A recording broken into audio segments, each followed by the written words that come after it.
Renovations at Bethlehem's Church of the Nativity, said to be built on the site where Jesus was born, have uncovered a mysterious icon of great religious and historical value.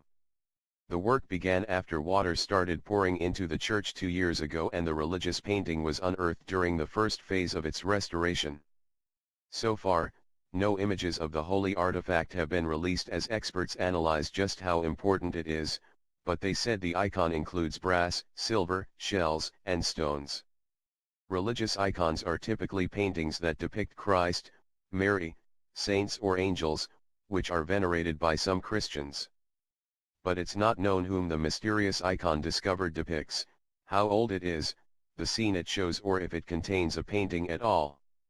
Ziad al-Bandak, a Palestinian presidential advisor for Christian affairs, told the Mahan news agency that the icon was discovered near a window under plaster almost 2 months ago. It has now been repaired, but is not yet ready for public viewing, the Times of Israel reported. For 2 years, experts have labored to restore the historic building in the West Bank and the priceless works of art inside, and now the initial phase of a delicate restoration project is complete. The Church of the Nativity in Bethlehem was built by Saint Helena in the 4th century over the grotto where the Virgin Mary is said to have given birth to Jesus. The renovation project, partially funded by the Palestinian Authority and conducted by a team of Palestinian and international experts, is the biggest restoration at the iconic church in some 600 years. Al-Bandak said nearly $8 million, $6 million, has already been spent on the ambitious project. The removal of centuries of dust has left Crusader-era mosaics sparkling in sunlight filtering through brand new windows and led to new discoveries, such as the icon.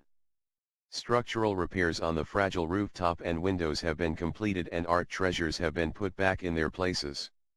Although the Palestinians are overwhelmingly Muslim, they consider the church a national treasure and one of their most visited tourist sites, and President Mahmoud Abbas has been actively involved in the project. Al-Bandak, who is leading the Palestinian committee in charge of the restoration, called what has been accomplished so far nothing short of revolutionary. For the first time you can see, when you go up, mosaics really magnificent and beautiful and unique in the whole world, he said.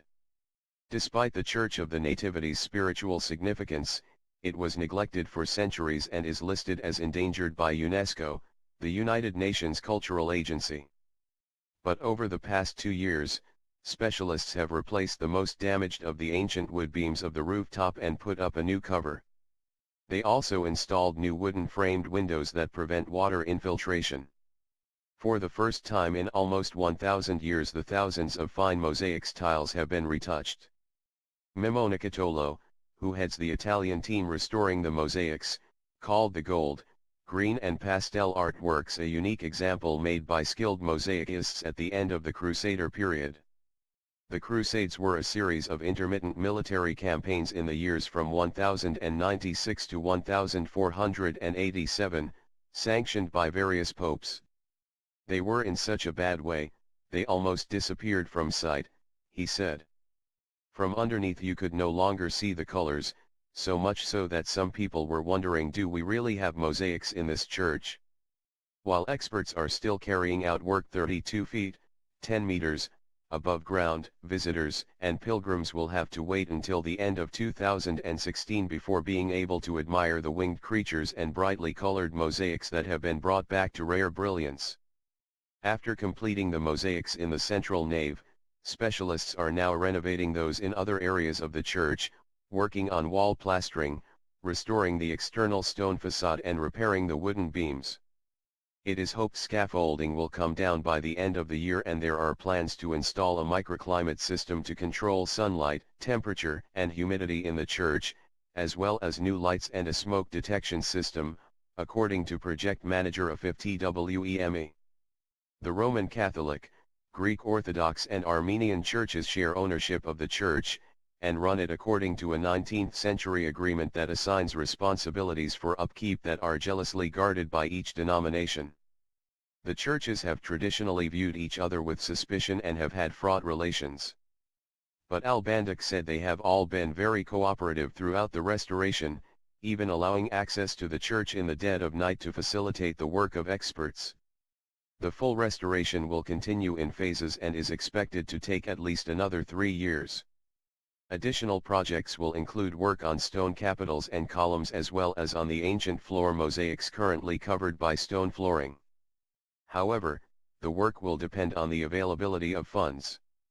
Al-Bandak said an additional $11 million, $8 million, is needed and the Palestinian Authority has already launched a campaign to raise the funds. President Abbas told me from the beginning, even if you don't have all the money to go ahead, start. This is a holy place and money will come. The completion of the first phase is already a source of pride. We are very proud of it because when we protect our national heritage, our history, we protect our future, Al-Bandak added.